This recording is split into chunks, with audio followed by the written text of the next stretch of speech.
Le signe incontestable du grand poète, c'est l'inconscience prophétique, disait Léon Bloy. C'est cette troublante faculté de proférer par-dessus les hommes et le temps des paroles inouïes dont il ignore lui-même la portée.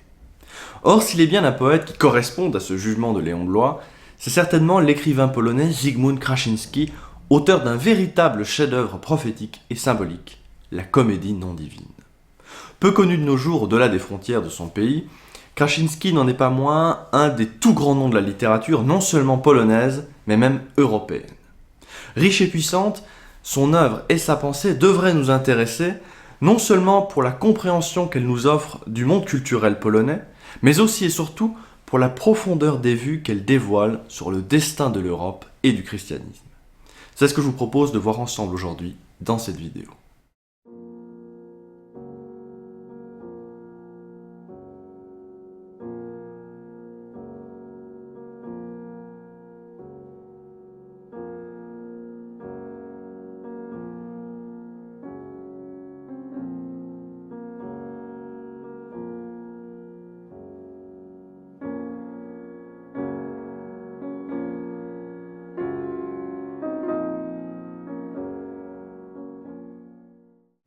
J'ai pour habitude de vous parler de philosophes ou de penseurs politiques sur ma chaîne. Ce qui m'a motivé en effet à créer cette chaîne YouTube et qui me motive aujourd'hui encore à poursuivre ma démarche, c'est l'envie de vous faire découvrir des réflexions stimulantes et innovantes de certains penseurs, méconnus ou non, en vue de nourrir intellectuellement un combat pour la défense de la civilisation européenne. C'est pourquoi j'ai déjà abordé sur ma chaîne des penseurs contre-révolutionnaires comme Joseph de Maistre ou Donoso Cortés, des penseurs français comme Gustave Le Bon, Ernest Renan ou Charles Maurras, des penseurs politiques dits réalistes comme Machiavel ou Carl Schmitt, ou encore des penseurs révolutionnaires conservateurs comme Müller-Vandenbruck, Ernst Jünger ou Armin Mohler par exemple, et bien d'autres encore. Mais aujourd'hui, dans cette vidéo, j'aimerais moins vous parler d'un penseur politique à proprement parler que d'un écrivain, que d'un des grands hommes représentatifs de la Pologne du XIXe siècle. Je reprends cette heureuse expression d'homme représentatif au philosophe américain Emerson, qui, proche de Carlyle, parlait lui aussi des grands hommes dans l'histoire, en ceci que ces derniers, selon lui, représentent leur temps, leur culture, leur civilisation, en incarnant, en donnant à voir ce qui restait invisible jusque-là. Parmi les grands hommes politiques dits représentatifs, on pensera assez spontanément à Napoléon, par exemple, cette âme du monde à cheval, comme disait Hegel, et auquel Emerson lui-même consacrait une leçon dans son ouvrage. Or, nous avons aussi spontanément l'habitude d'associer des grandes figures littéraires à chaque pays, comme si ces dernières représentaient l'âme ou le génie de leur propre nation. Quand on parle de l'Italie, par exemple, on pense généralement à Dante. On pense à Shakespeare dans le cas de l'Angleterre, à Cervantes pour l'Espagne, à Goethe pour l'Allemagne. Et cela m'a donné envie d'examiner avec vous certaines de ces grandes figures littéraires, tout d'abord pour donner un peu de chair à notre amour de la civilisation européenne, que cet amour ne repose pas sur un attachement abstrait et superficiel de la culture de notre continent, mais qu'il repose au contraire sur une connaissance réelle de celle-ci, mais aussi pour voir pourquoi ces grandes figures ont acquis une telle importance dans l'histoire. Car si ces différents personnages ont à ce point marqué leur temps, c'est peut-être qu'ils ont encore à nous apprendre sur l'évolution de notre civilisation et sur les contradictions internes qui sont au fond de son histoire. Les images, les figures, les symboles qui s'offrent à notre imagination par l'entremise des œuvres littéraires ont parfois bien davantage à nous apprendre en effet que des traités de philosophie ou des essais politiques. Je continuerai naturellement à parler principalement de philosophie politique sur ma chaîne, je ne compte pas changer l'orientation de celle-ci, mais j'aimerais développer donc en parallèle une série de vidéos plus littéraires, si je puis dire, dans lesquelles je parlerai de la vie d'un auteur ainsi que d'une de ses œuvres majeures en particulier. Et en l'occurrence, dans cette vidéo, j'aimerais inaugurer cette série en vous parlant de Zygmunt Krasinski, un des tout grands Polonais de l'époque romantique. Les raisons qui m'ont poussé à choisir cette figure pour commencer sont multiples. Il y a tout d'abord, je vous l'avoue, un intérêt personnel pour les cultures d'Europe centrale, germanique et slave. J'ai en effet appris l'allemand et le russe, et j'apprends également à présent le polonais. À propos d'Europe centrale, Je précise entre parenthèses que j'ai déjà réalisé 2 vidéos sur mon espace privé, donc une sur Kundera et sur ses réflexions sur l'Europe centrale à partir de son texte L'Occident kidnappé, et une seconde vidéo sur Czesław Miłosz, un très grand écrivain polonais du XXe siècle, et sur son livre La pensée captive, qui est un véritable classique de la pensée antitotalitaire, à l'instar de 1984 d'Orwell. Et donc dans ce livre, Miłosz partait de la réalité du communisme polonais pour dévoiler toutes sortes de mécanismes d'asservissement de la pensée qui existent. Ces 2 vidéos, ainsi qu'une trentaine d'autres, sont donc disponibles sur mon espace privé pour toutes les personnes qui souscrivent à un abonnement mensuel. Si cela vous intéresse de découvrir ces vidéos supplémentaires, bien je vous mettrai un lien en description de la vidéo. Mais en plus d'un attachement pour le monde slave en général, donc, si j'ai choisi de vous parler de Kraszinski, c'est que sa découverte fut une heureuse surprise pour moi, et que j'ai eu envie de partager cette découverte avec vous. Son œuvre majeure, la comédie non divine, est non seulement un des plus hauts achèvements du théâtre slave, comme le pensait Mickiewicz, mais il s'agit également d'une œuvre pionnière et visionnaire, précurseur du nihilisme et des problématiques qui seront celles du XXe siècle. Il s'agit d'une œuvre qui aborde les thèmes de l'aristocratie finissante, du christianisme et même de la lutte des classes, avant même l'usage qu'en fera Karl Marx lui-même. Il s'agit donc à cet égard d'une œuvre qui peut et qui devrait vous intéresser. Il est fort à parier toutefois que la plupart d'entre vous n'aient jamais entendu jusqu'au nom de Zygmunt Kraszinski lui-même. Et c'est hélas bien normal, car la littérature polonaise, à la différence de la littérature russe par exemple, est fort peu connue en Europe occidentale. Cela tient à de très nombreuses raisons historiques qu'il serait trop long d'analyser ici, mais il me semble que la raison principale, ce n'est que mon avis personnel, que cela tient principalement au genre dans lesquels la littérature polonaise, la littérature classique polonaise devrais-je dire, s'est épanouie, à savoir la poésie et le drame théâtral. Car comme chacun sait, il est toujours plus facile de traduire des romans que de la poésie. C'est pourquoi on lit plus volontiers chez nous Crime et châtiment de Dostoïevski ou Anna Karénine de Tolstoï qu'Eugène Onegin de Pouchkine par exemple, alors que ce n'est pas forcément le cas en Russie. Or, en l'occurrence, la littérature polonaise moderne, romantique plutôt, est dominée par la figure de 3 grands poètes, à savoir Adam Mickiewicz, Juliusz Słowacki et Zygmunt Kraszinski. À eux 3, ils constituent ce qu'on appelle la triade des bardes de la nation polonaise. Alors avant l'époque romantique, ce terme de barde, wieszcz en polonais, était simplement utilisé pour désigner un auteur traitant d'un sujet particulier. Homère, par exemple, était appelé le barde de Troie. Ou alors on employait ce terme pour indiquer l'origine de l'auteur en question. Jan Kochanowski, par exemple, qui était un très grand poète et philosophe polonais de la Renaissance au XVIe siècle, et qui est avec Mikołaj Rej, le fondateur de la langue littéraire polonaise, eh bien, Jan Kochanowski était surnommé le barde de Czarnolas, wieszcz z Czarnolasu. Mais ce terme de barde a progressivement acquis une dimension mystique et mythologique supplémentaire à l'époque romantique. Alors on y retrouve certainement l'influence des légendes autour de Verni Hora, donc ce devin populaire et cette figure cosaque qui fait partie du folklore ukrainien et qui aurait prédit le partage de la Pologne. Une soi-disant prophétie de Verni Hora circulait en effet beaucoup en Pologne au début du XIXe siècle. On y retrouve également certainement l'influence de la celtomanie qui s'était répandue dans toute l'Europe vers la fin du XVIIIe siècle, en particulier grâce à l'édition des œuvres d'Ossian, et qui conférait à ce thème du barde une aura mythique. Quoi qu'il en soit, le terme de barde, wieszcz, a surtout changé à partir du moment où la Pologne fut asservie par différentes nations étrangères vers la fin du XVIIIe siècle. Dans ces circonstances tragiques où il semblait impossible de renverser politiquement le cours des choses, le poète a acquis une responsabilité supérieure à l'égard de sa nation et de son futur destin historique. C'était à lui, pensait-on, d'incarner par ses œuvres, où qu'il se trouve, la conscience collective de la Pologne. Et cet usage sera d'ailleurs finalement reconnu par Mickiewicz lui-même quand il dira en 1842 « Ne m'appelez pas critique, mais barde. Nie nazywajcie mnie krytykiem, ale wieszczem ».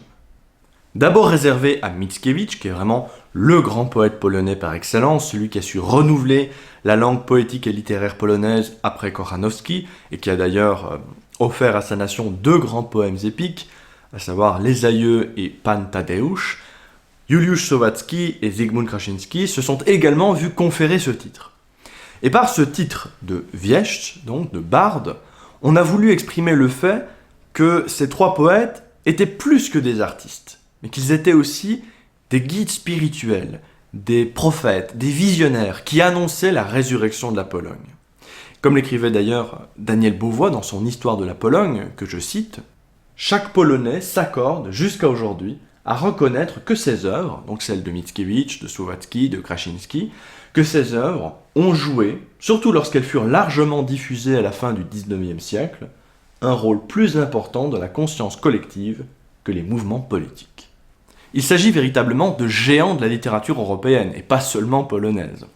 Comme le dira Czesław Miłosz dans son Histoire de la littérature polonaise, Mickiewicz est aux Polonais ce que Goethe est aux Allemands et ce que Pouchkine est aux Russes. Et les drames de Słowacki rappellent ceux de Shakespeare ou de Calderon et de Lope de Vega par exemple. Ils sont encore considérés véritablement comme des piliers de la littérature polonaise. La réputation de Krasinski, en revanche, a quelque peu diminué depuis le XXe siècle, et en particulier sous la Pologne communiste, qui le jugeait trop réactionnaire. On s'est mis à juger plus sévèrement la plupart de ses œuvres poétiques, qui ne sont plus estimées tout à fait à la hauteur de ses 2 autres compères, à l'exception notable toutefois de sa comédie non divine, qui est encore considérée en revanche comme une des pièces les plus importantes du répertoire. J'aurais pu donc tout à fait parler de Mickiewicz ou de Słowacki, et peut-être le ferai-je dans des vidéos ultérieures, mais si j'ai choisi de me pencher sur Krasinski dans cette vidéo, c'est parce que, bien que profondément polonais, son œuvre est peut-être celle qui s'adresse le plus directement à tous les Européens en général, car c'est bien de l'avenir du monde européen en entier dont il est question avec lui. Le titre de sa pièce, la comédie non divine, Niebieska Komedia, a dû vous intriguer, j'en suis sûr. La référence à Dante et à sa divine comédie est en effet évidente.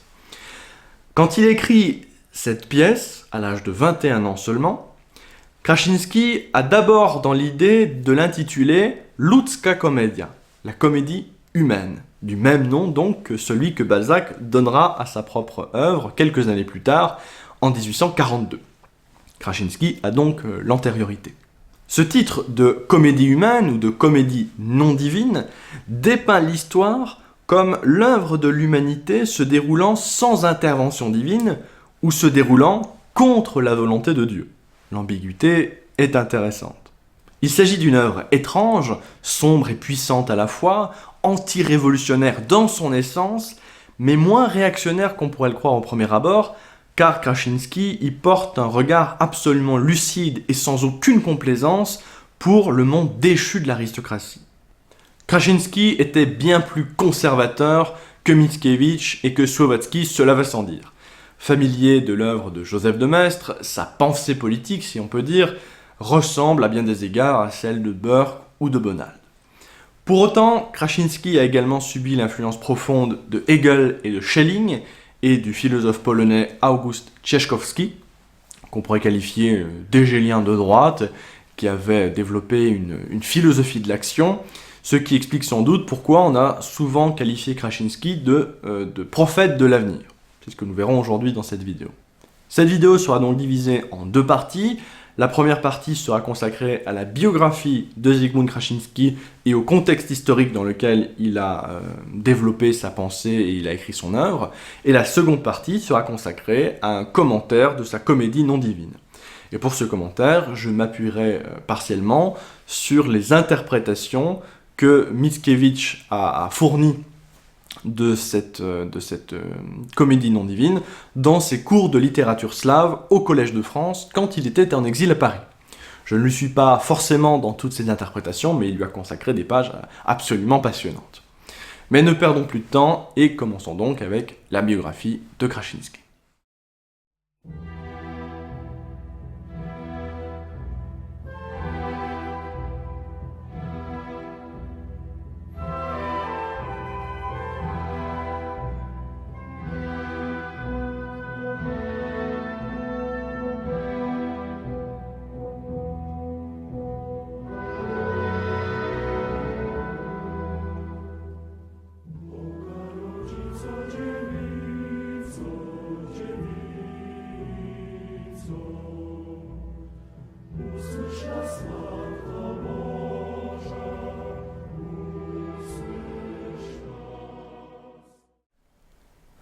Pour comprendre quoi que ce soit à la littérature polonaise du XIXe siècle, il faut garder en mémoire les épisodes tragiques que la Pologne a traversés à la fin du XVIIIe et au début du XIXe siècle.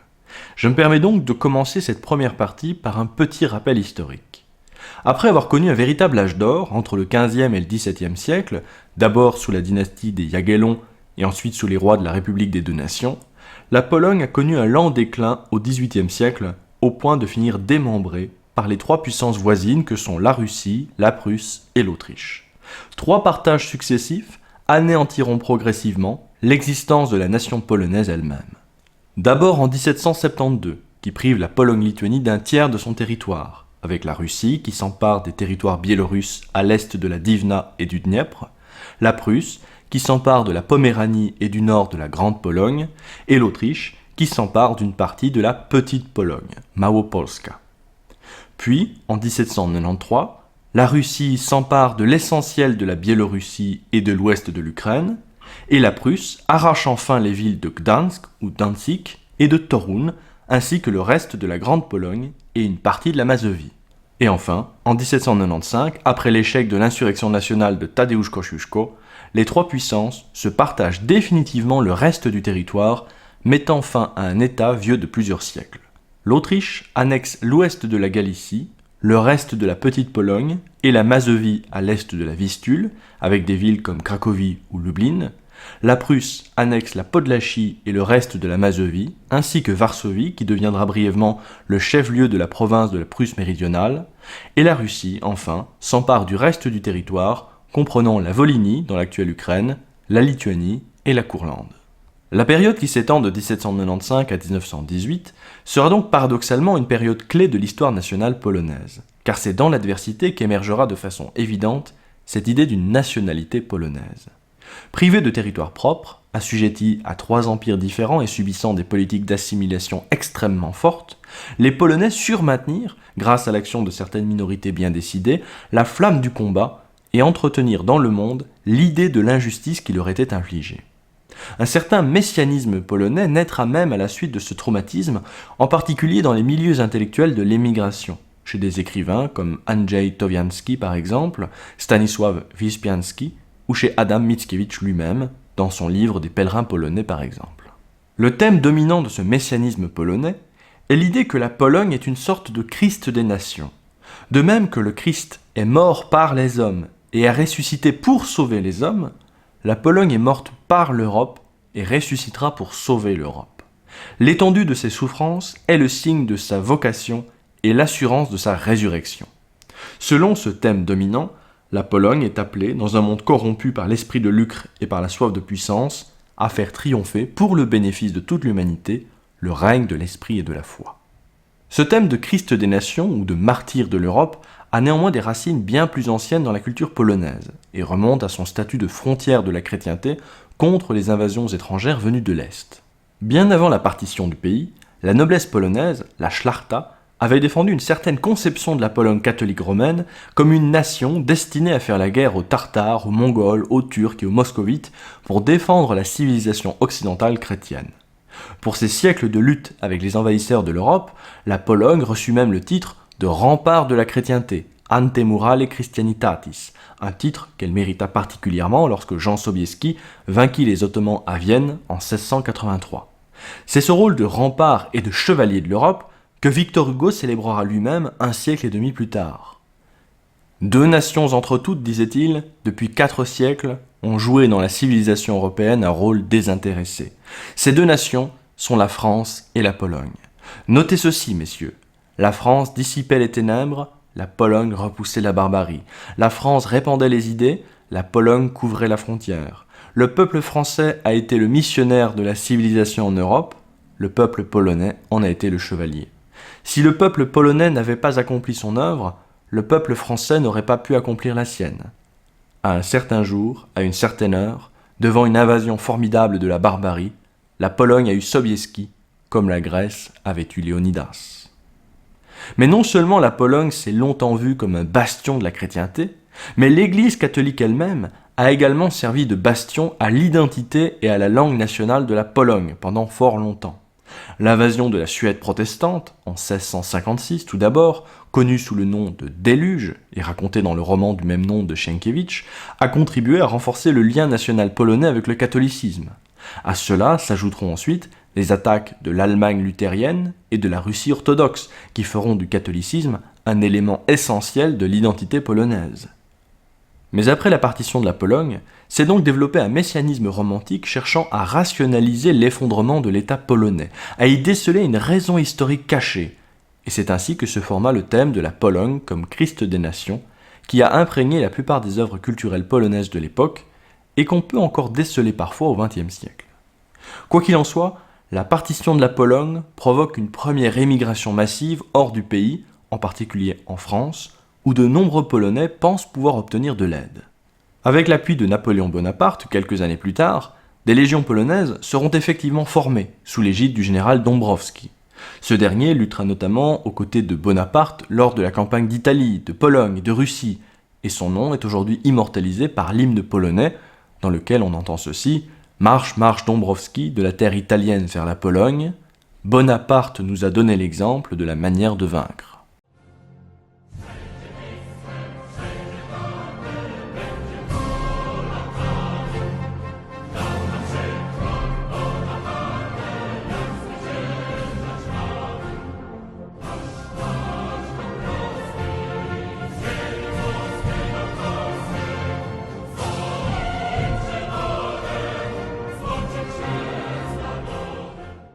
Mais si je prends la peine de vous rappeler ces faits historiques, c'est parce que le père de Zygmunt Krasinski, le comte Wincenty Krasinski, faisait partie de ces Polonais s'étant engagés au service de l'empereur français en tant que commandant des chevaux légers polonais de la garde impériale. Partisan ardent de Napoléon, il participe à de très nombreuses batailles, à Madrid ou à Wagram par exemple, faisant preuve d'un indéniable courage et recevant même la croix de la Légion d'honneur.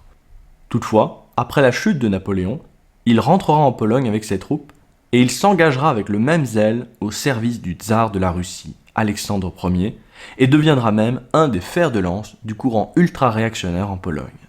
Il continue ainsi sa carrière militaire dans la Pologne occupée par la Russie, qu'on appelle alors le Royaume du Congrès. En 1818, il devient adjudant général du tsar, qui est aussi roi de Pologne, et président de la Diète. En 1821, il devient sénateur, et vers la fin de sa vie, vers 1855, il deviendra même gouverneur. Entre-temps, son fils Zygmunt est né à Paris en 1812, quand il servait encore l'empereur. C'est pourquoi notre poète recevra ses prénoms à sa naissance, Napoléon Stanisław Adam Félix Zygmunt Krasinski, l'empereur ayant assisté lui-même au baptême du petit Napoléon Zygmunt, ainsi que le racontera le général Krasinski. Son fils répondra même au nom de Napoléon les premières années de sa vie, jusqu'à ce que son allégeance passe au tsar, à partir de quoi on le nommera simplement Zygmunt. Ce dernier souffrira toute sa vie de l'ombre imposante de son père, et toute sa vie sera marquée par un conflit intérieur profond en lui, entre son patriotisme polonais et le respect de son père, servilement fidèle au tsar. La mère de Zygmunt, Maria Radziwiłł, mourra quand ce dernier n'avait encore que 10 ans. Toute son éducation se fera donc selon la volonté tendrement despotique de son père. En 1829, son père l'envoie faire des études à Genève, et ce séjour est véritablement crucial pour sa formation en tant qu'écrivain et penseur. Il y rencontre Adam Mickiewicz, qui aura une grande influence sur sa maturation intellectuelle, et il étudie très attentivement la littérature et la philosophie européenne. Ses opinions philosophiques et politiques se forgent à la lecture d'auteurs tels que Herder, Schelling, Hegel, Pierre-Simon Ballanche, Joseph de Maistre et Jules Michelet. Parmi les auteurs polonais, outre Mickiewicz, August Cieszkowski était le plus proche de lui en termes de vision du monde. Il a consigné dans ses lettres les impressions et les réflexions que lui inspiraient ses nombreuses lectures.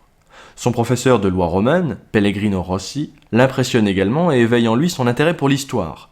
Sous son influence, il acquiert la conviction que l'histoire est lieu d'un affrontement perpétuel de forces contradictoires comme la barbarie et la civilisation. Une première déchirure intérieure surviendra en 1830 quand éclate la première insurrection polonaise antitsariste. À son grand désespoir, son père, qui prend résolument le parti de la Russie, lui interdit catégoriquement de revenir en Pologne tant que le soulèvement n'aura pas été maté. Cette tension contradictoire qu'il éprouve entre son amour filial et son patriotisme plonge Zygmunt Krasinski dans un drame qui pèsera sur toute sa vie et son œuvre. Le règne du tsar Nicolas Ier, couronné en 1825, s'est en effet très vite illustré par sa grande rigidité et son caractère répressif. Bien décidé à faire respecter l'ordre édicté par le Congrès de Vienne, il voit d'un mauvais œil la Révolution de Juillet en France et refuse de reconnaître l'indépendance de la Belgique la même année. Le tsar décide alors d'étouffer la Révolution belge en y envoyant des troupes, notamment des troupes polonaises, ce qui met le feu aux poudres. Un soulèvement éclate à Varsovie qui sera durement réprimé par l'armée russe et au terme duquel la Pologne subit une limitation drastique de son autonomie. Le Parlement et l'armée sont dissous et l'université de Varsovie ferme par exemple. La loi martiale est déclarée dans le pays et environ 80 000 Polonais sont déportés en Sibérie pendant que des milliers d'autres fuient dans d'autres pays, en particulier en France. Mais la douleur de Zygmunt Krasinski ne se limite pas à devoir rester à l'écart des événements de son pays. Une fois l'insurrection matée, son père ne le fait pas simplement rentrer en Pologne. Il l'amène avec lui à Saint-Pétersbourg pour le présenter au tsar Nicolas Ier. Alors que le tsar mettait son pays au pas d'une poigne de fer, le général Krasinski espérait faire obtenir à son fils un poste prestigieux à la cour de la Russie impériale. L'indignation et le dégoût de Zygmunt Krasinski se laissera découvrir dans l'épître aux Russes qu'il écrira plus tard. L'homme, adorant Dieu seul, fidèle à sa patrie, ne trouve pas grâce à vos yeux. S'il n'est au pied du tsar, qu'il aille en Sibérie chargé de liens odieux. Vous n'aurez pas raison de ma fierté native. Bravant l'exil et le bourreau, j'aurai toujours 6 pieds de ma terre captive pour m'y creuser un froid tombeau. Ou encore dans son poème « Nous mourrons avant », la Pologne, pour sûr, sortira glorieuse de la lutte acharnée, et le tsar redouté sera vaincu par elle, enfin victorieuse, mais nous mourrons avant le jour de liberté. Aucun procès-verbal n'existant, nous ignorons comment se déroula exactement cette audience avec le tsar. Mais nous pouvons aisément imaginer l'impression que produisit sur ce jeune homme de 20 ans son audience conjointe avec Nicolas Ier, tyran et despote politique pour les Polonais, et son propre père, despote familial à ses yeux. Nous savons néanmoins que, au lieu de demander une fonction officielle au tsar, le jeune Zygmunt lui demanda bien plutôt de lui accorder l'autorisation de partir à l'étranger, usant sa santé fragile à guérir comme prétexte. L'accord du tsar lui permit ainsi de se libérer partiellement et de cette charge et de la tutelle pesante de son père. Zygmunt Krasinski part alors à Vienne, puis en Italie, et c'est au cours de ce voyage qu'il écrit son chef-d'œuvre, La Comédie non divine, à l'âge de 21 ans seulement. Je vous en dirai davantage sur le contenu de cette œuvre dans la seconde partie, mais ce qu'il faut noter dès à présent, c'est que cette œuvre sera publiée anonymement, comme tout le reste des textes de Krasinski. Pour ne pas nuire à son père, ou pour ne pas avoir d'ennui avec ce dernier, Krasinski ne signera même jamais aucun texte de son nom, alors même que ses œuvres rencontraient un grand succès. Jusqu'à sa mort, on parlera alors du poète anonyme de la Pologne. En 1835, il publie une autre de ses grandes œuvres, Iridion, dont il nourrissait déjà le projet alors qu'il était à Saint-Pétersbourg. La pièce raconte l'histoire d'Iridion, un grec qui vit dans la Rome décadente d'Héliogabale vers 222 après Jésus-Christ. La passion principale de son héros est la soif de vengeance et sa haine pour Rome d'avoir assujetti son pays natal. Pour assouvir sa vengeance, il cherche alors l'aide des barbares, des esclaves, des chrétiens, des gladiateurs. Son conseiller, le diabolique Massinissa, incarne le principe selon lequel la fin justifie les moyens. Mais au moment décisif, les chrétiens sur lesquels il comptait se rétractent, obéissant à leur évêque, qui leur enjoint de vaincre leurs adversaires par le martyre plutôt que par les armes. Iridion échoue alors dans la lutte contre cet empire maléfique.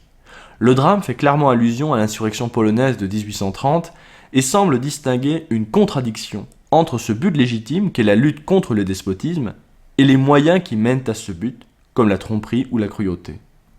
Pour Zygmunt Krasinski, en effet, les mouvements démocratiques et socialisants qui agitaient la Pologne étaient précisément dans cette contradiction, et pour hostile au tsar qu'il fût, il se méfiait des mouvements révolutionnaires qui attendaient la première occasion pour prendre le pouvoir en Europe.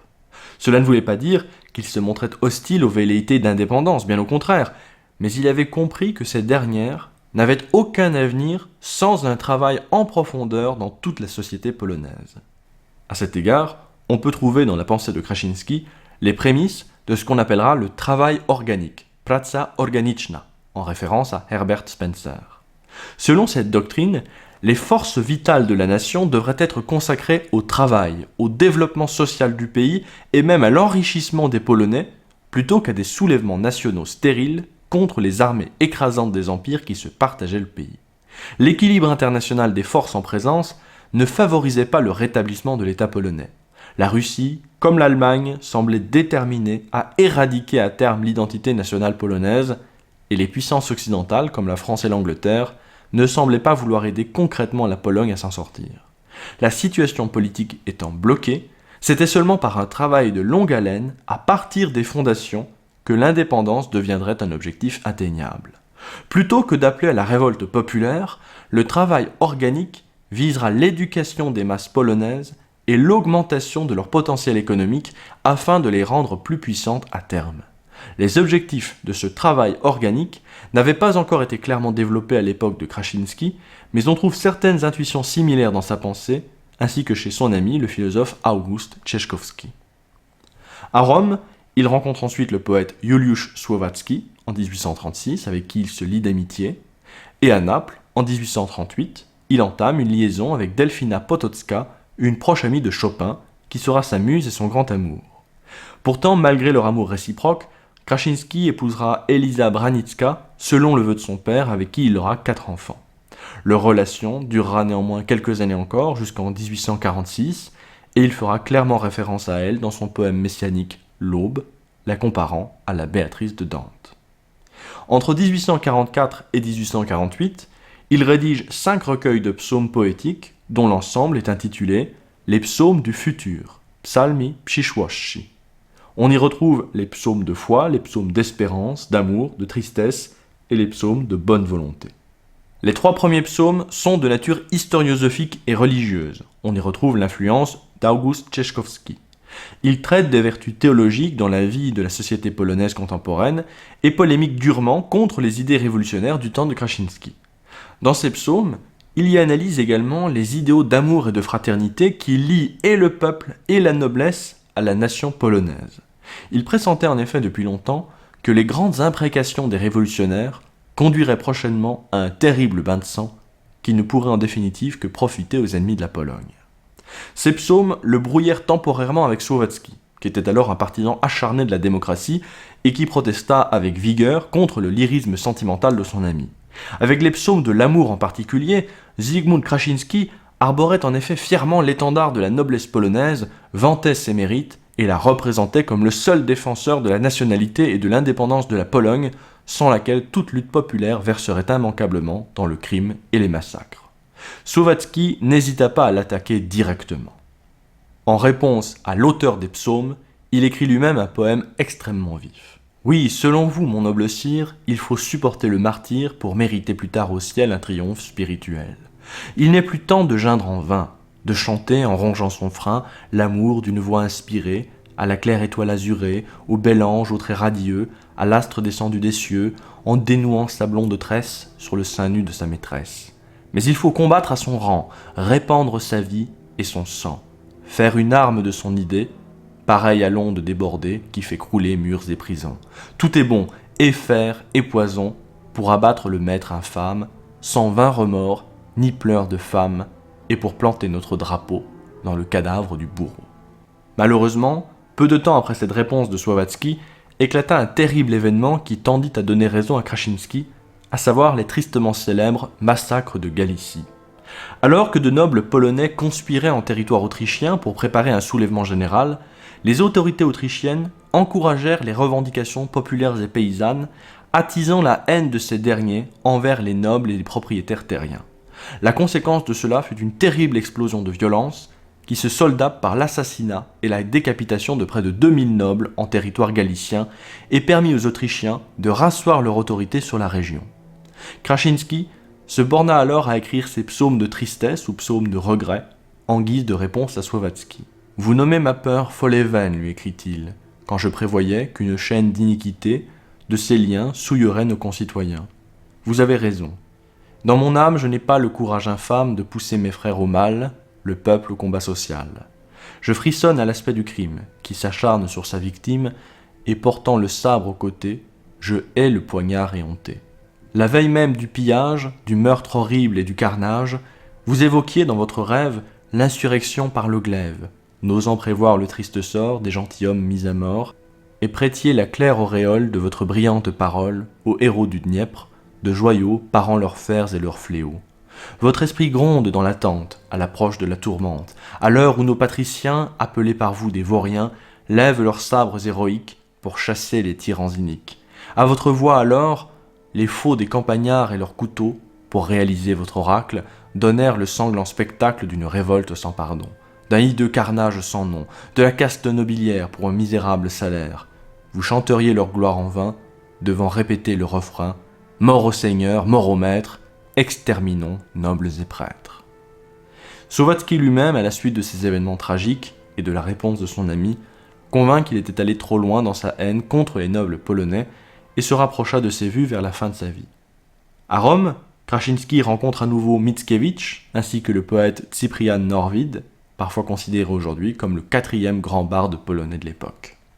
À partir de 1850, sa santé décline de plus en plus, ce qui ne l'empêche toutefois pas de poursuivre ses nombreux voyages. Il rencontrera notamment Napoléon III, dans le vain espoir de le gagner à la cause polonaise. Il mourra toutefois de la tuberculose, à Paris, là où il était né, à l'âge de 47 ans seulement. Après sa mort, le poète anonyme de la Pologne trouvera enfin son nom, et ses œuvres reparaîtront et rencontreront un public plus enthousiaste encore.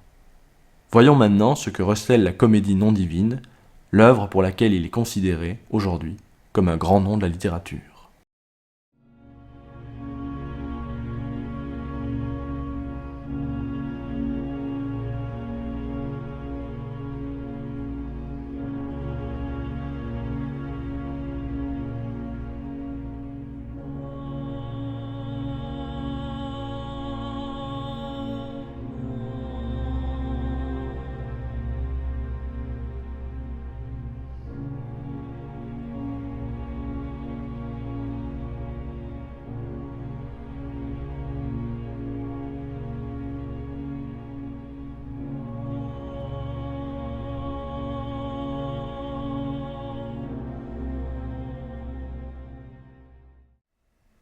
La comédie non divine est une œuvre fort curieuse, atypique en son genre et déroutante à bien des égards. Comme je vous l'ai dit, Zygmunt Krasiński n'avait qu'une vingtaine d'années lorsqu'il écrivit cette œuvre, qui contient la somme de ses tourments et de ses interrogations. Il s'agit d'une pièce en 4 actes, mettant en scène des événements se déroulant dans le futur. Mickiewicz, dans ses cours de littérature slave au Collège de France, avait déclaré que l'action du drame prenait lieu en Pologne. Mais c'est loin d'être évident. Personnellement, j'aurais même plutôt l'impression contraire, à savoir que Krasiński n'a pas voulu représenter un drame strictement polonais, mais plutôt un drame universel touchant l'avenir de la civilisation européenne et chrétienne dans son ensemble. Ce drame, c'est celui de l'affrontement irréductible entre l'aristocratie et le mouvement égalitaire qui monte. La comédie non divine raconte le drame d'un monde en perdition. Écrite un peu plus de 40 ans après la Révolution française, à une époque de bouleversements sociaux sans précédent, un jeune Polonais de 21 ans a exprimé les problèmes et les appréhensions qui sont encore les nôtres avec pénétration et génie, plaçant la comédie non divine parmi les chefs-d'œuvre de la littérature mondiale. En effet, quand Krasiński découvrira les œuvres de Tocqueville en 1837, quelques années après avoir écrit son drame, il y découvrira de profondes affinités avec lui et écrira ceci qui peut éclairer sa pensée. « J'ai commencé ces derniers jours à lire Tocqueville », écrit-il à un de ses amis, « et depuis je l'ai dévoré. Depuis Tacite, pareil style, depuis Montesquieu, pareil cercle d'idées ne sortit de la plume de personne. L'aristocratie et la démocratie ne lui apparaissent que comme des phénomènes à juger et non pas comme des querelles à épouser. Il y a je ne sais quoi de sublimement austère dans l'esprit de cet homme. Une odeur de vertu antique perce partout. Où a-t-il retrempé son âme, cet avocat du XIXe siècle? Qui lui a donc enseigné le secret des siècles passés et peut-être celui de ceux qui sont à venir? J'ai un profond respect pour cet homme. Or, comme le faisait judicieusement remarquer son préfacier, Jan Zieliński, on pourrait être tenté de voir une démarche similaire chez Krasiński, une même ambition d'embrasser le passé et l'avenir, à cette différence près que son genre littéraire était celui du drame prophétique ou du poème dramatique. Alors en quoi consiste maintenant le fond de cette pièce? Mon but n'est évidemment pas de vous raconter par le menu le déroulement de celle-ci, cela n'aurait qu'un intérêt très relatif. Je vais tenter de vous raconter la trame générale qui sous-tend l'œuvre afin de vous donner envie de la lire de votre côté tout d'abord et afin de tirer quelques réflexions de celle-ci. L'atmosphère de la pièce est profondément pessimiste, sa noirceur est sans répit. Comme je vous l'ai dit, la pièce est divisée en 4 actes, mais elle pourrait être divisée en 2 parties. La première partie, les 2 premiers actes, s'occupe de la tragédie domestique du personnage principal, de la ruine d'une femme et de son fils, et la seconde partie est consacrée cette fois à la tragédie universelle, où la guerre de classe contre classe, du passé contre le futur, se termine également par la ruine, mais par la ruine du monde entier. Le héros est un noble, un comte du nom de Henri, Henryk en polonais, et c'est un poète. On peut même dire qu'il ne vit que pour ses grands idéaux esthétiques et poétiques. Mais au début de la pièce, il se marie avec une femme douce et aimante, certes, mais qui ne peut le comprendre.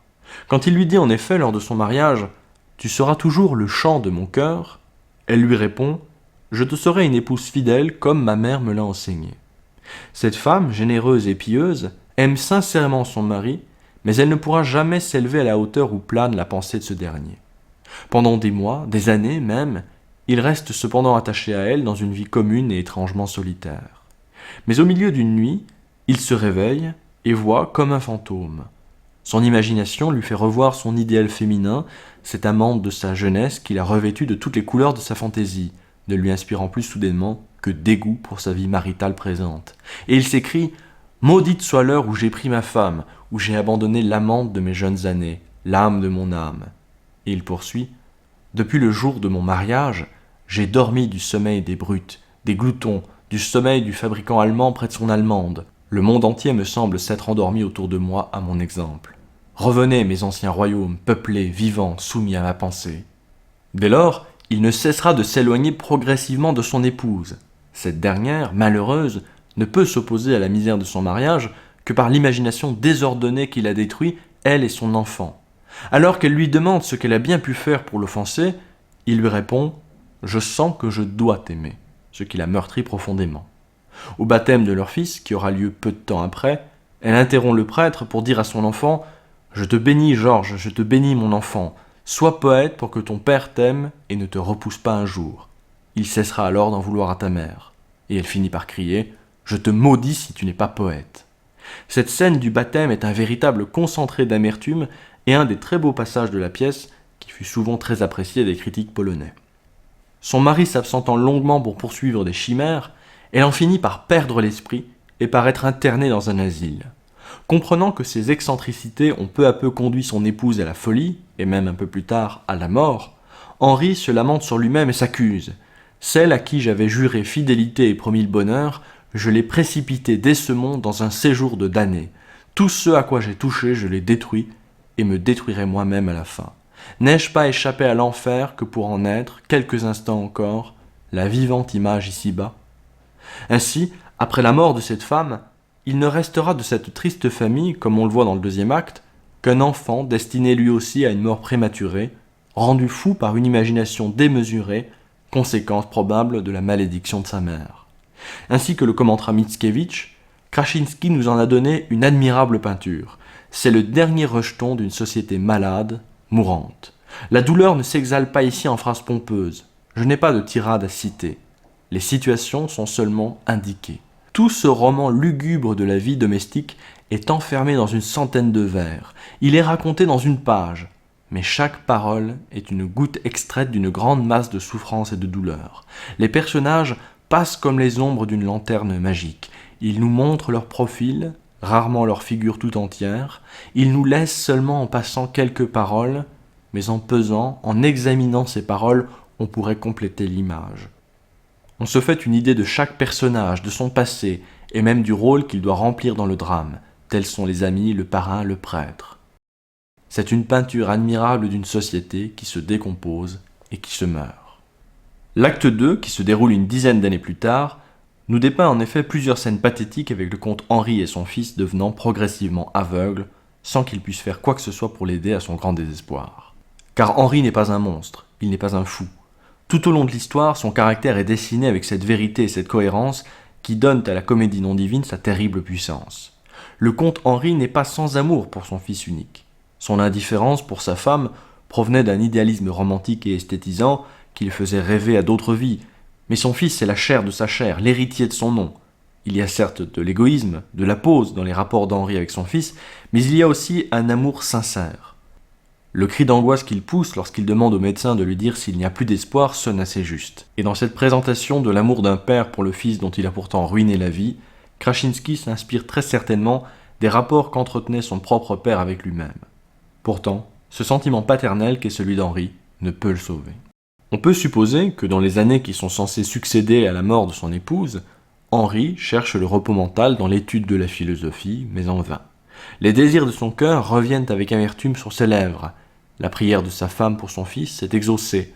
L'enfant est un poète, dans la folie duquel le père doit toujours contempler la malédiction de la poésie, l'ajustement désordonné de la perception mentale qui a ruiné la vie du mari, de la femme et du fils. J'ai travaillé de longues années à découvrir la fin suprême de nos connaissances, de nos jouissances, de nos pensées, se lamente Henri, et j'ai découvert le vide de la tombe dans mon cœur.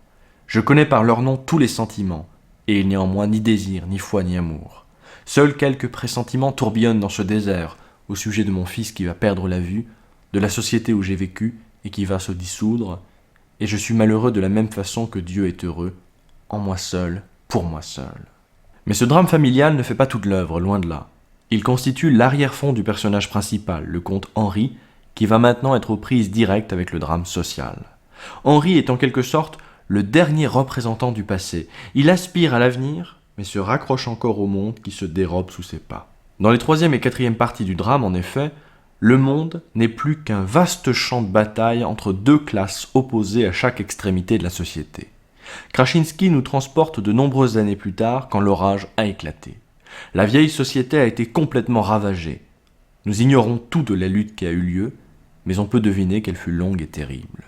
Les représentants de l'ancien ordre des choses, les aristocrates, ainsi que les personnes à leur charge qui veulent bien rester avec eux, ont été repoussés dans leur dernier bastion, la forteresse de la Trinité. Le nom de ce dernier lieu de résistance est un symbole intéressant. Il fait naturellement référence au monde chrétien qui s'écroule, mais il peut également faire référence à une forteresse réellement existante qui se trouvait aux confins orientaux de l'ancienne Pologne, dans l'actuelle Ukraine, et peut dès lors faire songer que cette bataille finale aura lieu à la frontière de l'Europe et de l'Asie. Le chef de cette société moribonde et pourrie est le comte Henri. J'ai divisé plutôt par facilité la comédie non divine en un drame domestique et un drame social. Mais en réalité, il n'y a pas de nette séparation entre les deux. Henri est toujours le même homme, et la malédiction de son mariage l'accompagne toujours. L'homme qui a échoué dans tous les domaines de sa vie intime échouera aussi dans la maîtrise de la vie politique et sociale. Il joue le rôle du commandant d'une armée, et des phrases bien senties tombent comme d'habitude de ses lèvres, mais il n'a pas la conviction de la justesse de sa cause qui balaie tout devant elle ou qui enlève l'aiguillon de la défaite. Il se bat, sachant que son camp est condamné, sans la grandeur de l'espoir. Au moins sera-t-il l'acteur principal sur cette scène du monde, avant que le rideau ne se baisse pour toujours. Mais à l'opposé du comte Henri se tient Pancrace, dans la personnalité duquel Krasinski a saisi tout ce qu'il y avait de négatif dans les tendances révolutionnaires de la société européenne. Toutes ces tendances sont réunies dans ce seul individu qui est appelé à détruire tout. Là où Henri est l'incarnation de l'imagination sans le cœur, Pancrace est celle de la raison froide, également sans cœur. Sans aucun lien familial pour adoucir la vie, sa force réside dans sa volonté et dans son cerveau, dans son esprit impérieux et impitoyable qu'aucune influence plus douce ne peut faire fléchir. Qu'un tel homme l'emporte sur Henri, c'est l'évidence même. Mais malgré sa position dominante, Pancrace, ce nouveau messie qui guide les masses, désire voir son adversaire. Quelque chose en lui veut à tout prix cette rencontre. Le comte Henri ne le craint visiblement pas, ce qui l'étonne, et pire encore, il paraît avoir conservé sa foi dans les anciennes traditions. Pancrace voudrait dès lors examiner cet individu extraordinaire. Pour le repos de sa conscience, il voudrait même le gagner à sa croyance.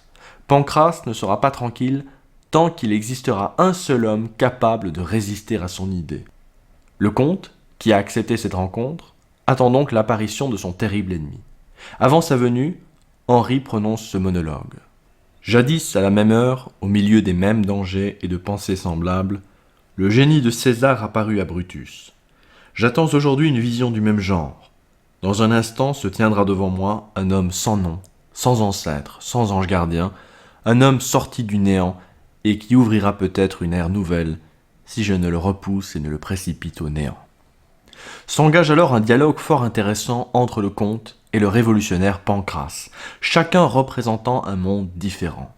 Je ne puis naturellement pas vous lire ce dialogue en entier ici, mais ce qui est intéressant, comme le fit remarquer Czesław Miłosz, c'est que Krasinski fut l'un des tout premiers dans l'histoire de la littérature mondiale, avant Karl Marx, à annoncer prophétiquement la révolution totale comme un phénomène inévitable déterminé par les lois de l'histoire, mais réalisé par la main de l'homme.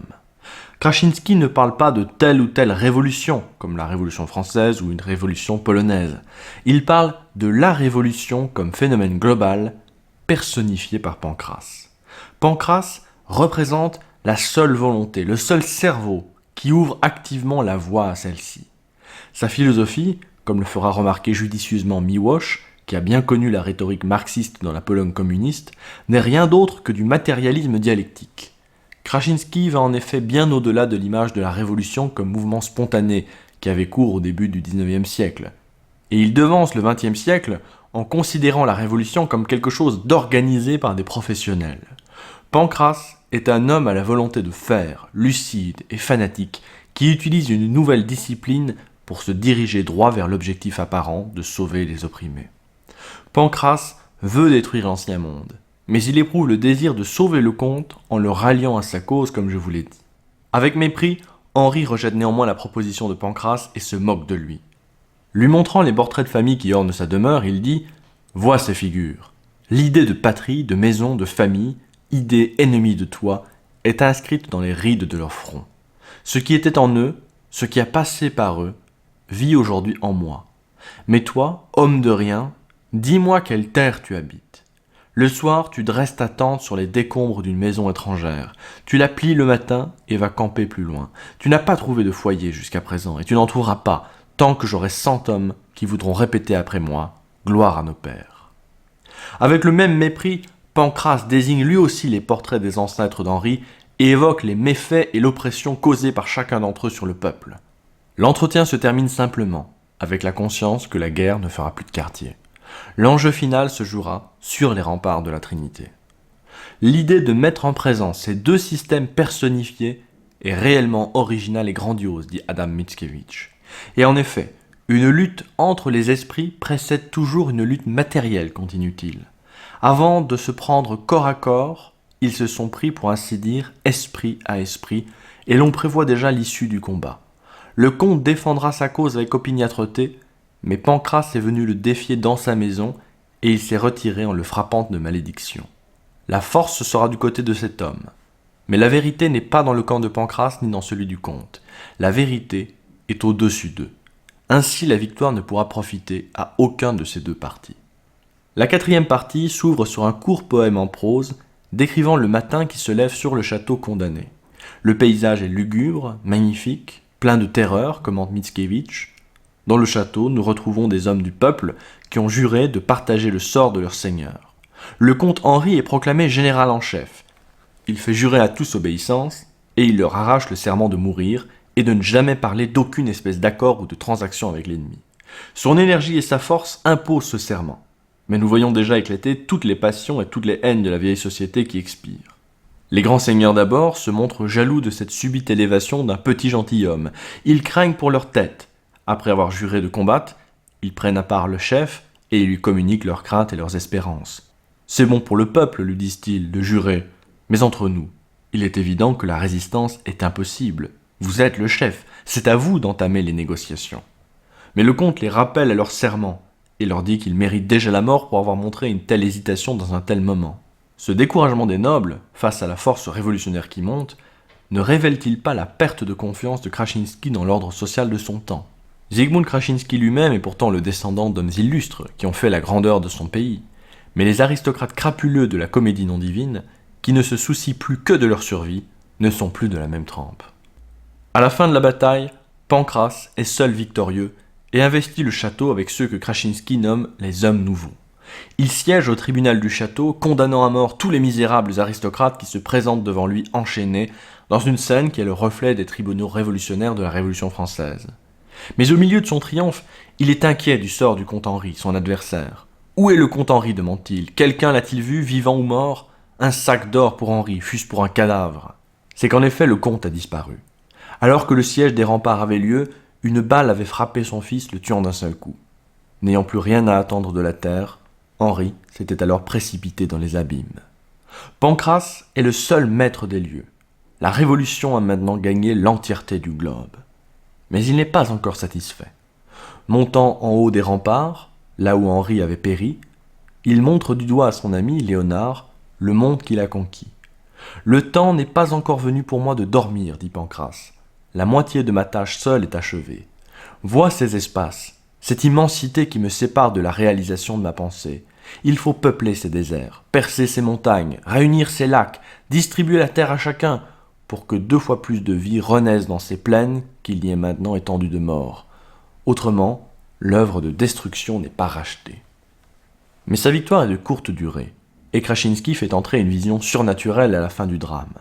C'est que Pancrace doute en effet de plus en plus de la justice de sa cause. Alors que ses partisans l'acclament, nombreux derrière lui, il devient sourd à leurs cris. Ce qu'il voit au contraire s'élever à l'horizon, c'est une vision du Christ qui s'élève dans le ciel, ses bras s'étendant comme des éclairs. Alors que les ténèbres s'abattent soudainement sur lui, Pancrace meurt, s'écriant « Galiléae vincisti » « Tu as vaincu, ô Galiléen », une parole qu'aurait prononcée, selon la légende, l'empereur Julien l'Apostat. Cette fin soudaine du drame, qui s'opère par un Deus ex machina, doit être comprise dans sa juste dimension. Comme le note Mickiewicz, c'est que la vérité n'était ni dans le camp du comte, ni dans celui de Pancrace, elle était au-dessus d'eux. Elle apparaît pour les condamnés. Pancrace, après avoir vaincu tout, se trouble, et il reconnaît enfin qu'il n'avait été qu'un instrument de destruction. C'est alors qu'il aperçoit sur un nuage un signe invisible à tout autre qu'à lui, et au moment où il le reconnaît, il tombe mort en prononçant cette parole connue d'un empereur romain qui a essayé en vain de détruire le christianisme, et qui, en mourant, s'est écrié « Tu as vaincu, ô Galiléen ». La ruine et l'échec sont tout ce qui reste dans un monde où tous les repères connus ont été balayés. Car Krasinski ne voyait aucun espoir pour l'avenir dans l'un ou l'autre de ces deux principes hostiles entre lesquels il voyait l'humanité divisée. Il pressentait une vérité plus grande que l'un ou l'autre, comme disait Mickiewicz, et au-dessus des deux.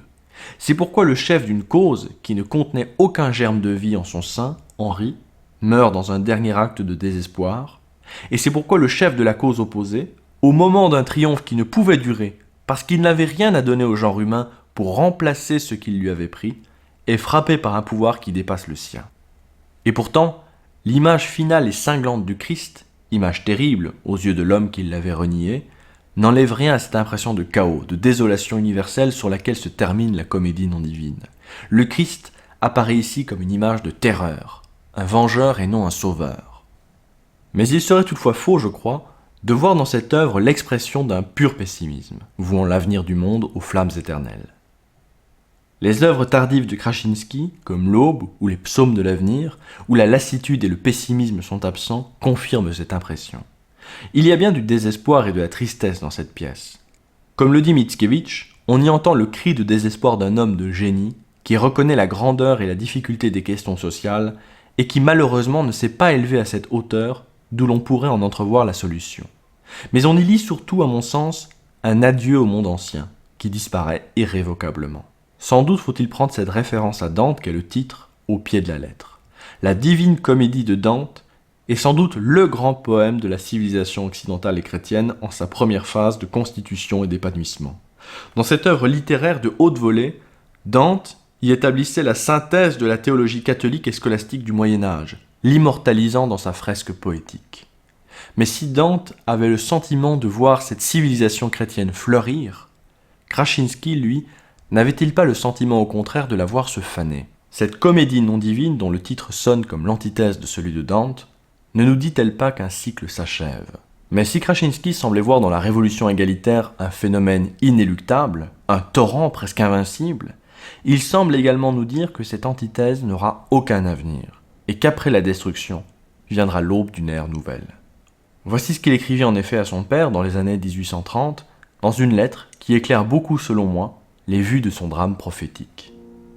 Il est évident que la chute de la société européenne actuelle approche rapidement, que quelque chose de nouveau, d'inconnu, dont nous ne rêvons même pas, s'efforce d'émerger et d'englober ce monde. Nous nous trouvons dans une situation semblable à celle de Rome, qui périt sous les invasions des barbares. La civilisation avait alors atteint un niveau élevé, et les hommes étaient rassasiés de tout, jusqu'à l'extrême limite de leurs désirs et de leur satisfaction. C'est pourquoi ils ont sombré dans la lassitude et la faiblesse.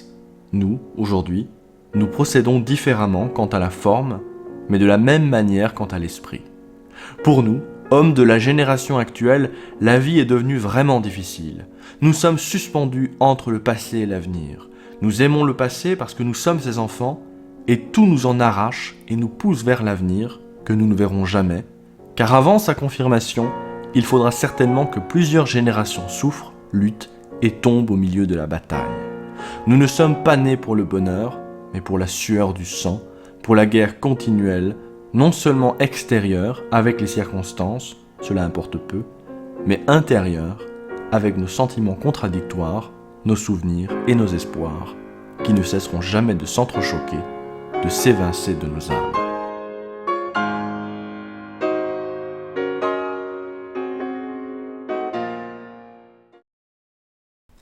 Voilà, cette vidéo est terminée, j'espère qu'elle vous aura plu. Si c'est le cas, eh bien, n'oubliez pas de mettre un pouce bleu en bas de la vidéo, de vous abonner à la chaîne YouTube pour ne pas manquer la suite, et à me dire en commentaire ce que vous en avez pensé. Car en effet, il n'est pas toujours facile, je trouve, de parler d'une œuvre littéraire. Il est plus facile d'extraire certaines grandes thèses d'un traité de philosophie ou d'un essai politique, alors que dans le cas d'une œuvre de littérature, d'une pièce de théâtre en l'occurrence, eh bien, pour vous en parler, je dois aussi vous raconter l'histoire, vous faire un résumé, mais ce résumé est forcément assez pauvre, assez abstrait par rapport à ce qui est contenu dans l'ouvrage. Donc j'espère que cette vidéo vous aura intéressé, que vous aurez appris des choses par cet exposé, que cela vous aura donné envie de découvrir Krasiński ou encore d'autres figures de la littérature polonaise. Donc voilà, n'hésitez pas à me dire en commentaire, à me faire part de vos impressions, et dites-moi également si cela vous intéresserait que je consacre de nouvelles vidéos à l'avenir à d'autres figures littéraires européennes comme Goethe, comme pourquoi pas Mickiewicz en Pologne ou des figures d'autres pays. J'en profite aussi pour rappeler que je possède mon propre site internet, ego-non.com. Je mettrai un lien en description de cette vidéo. Et sur ce site internet, eh bien, je propose une formule d'abonnement privé. En contrepartie de cet abonnement, eh bien, je propose toutes sortes de vidéos inédites, soit des vidéos qui complètent ce dont je parle sur ma chaîne publique. Récemment, par exemple, j'ai réalisé une vidéo sur l'essai de Richard Wagner, L'art et la révolution, et donc qui fait suite en quelque sorte à ma vidéo sur Giorgio Loki.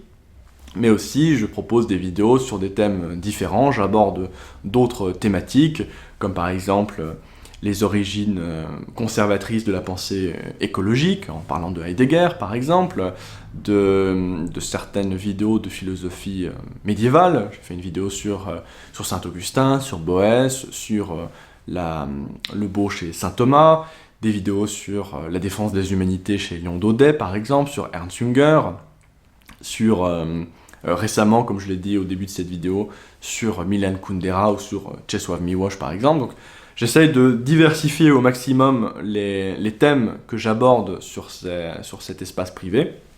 Donc si cela vous intéresse d'avoir plus de contenu de ce genre, eh bien je vous invite à y jeter un coup d'œil. Et enfin, pour conclure, j'aimerais terminer cette vidéo par un petit conseil de lecture, bien évidemment.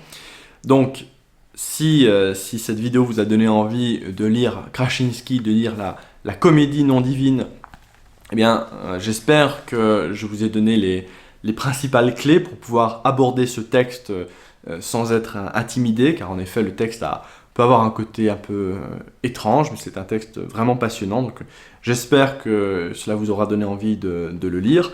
Alors, la plupart des œuvres de Krasiński sont assez difficilement trouvables en français. Je ne suis pas sûr que la plupart d'entre elles soient éditées.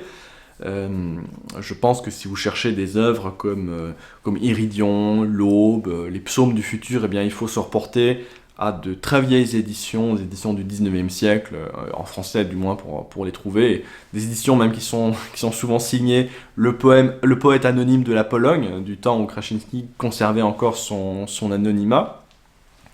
Vous pouvez trouver néanmoins ces textes sur internet assez facilement en PDF.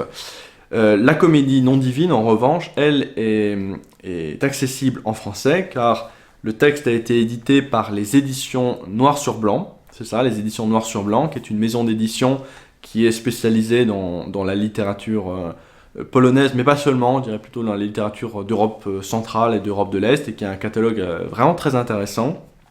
Il y a beaucoup de textes qui sont intéressants. En plus de Krasinski, vous pouvez également trouver des textes de Mickiewicz, donc comme Pan Tadeusz ou Les Aïeux par exemple, mais aussi des textes, par exemple, des textes ukrainiens comme celui-ci, Mikhailo Kotsubinski, Les Chevaux de Feu, qui a inspiré le film du même nom, film de 1965 de Sergueï Parajanov, qui est donc Les Chevaux de Feu est un classique de la littérature ukrainienne, un texte très intéressant.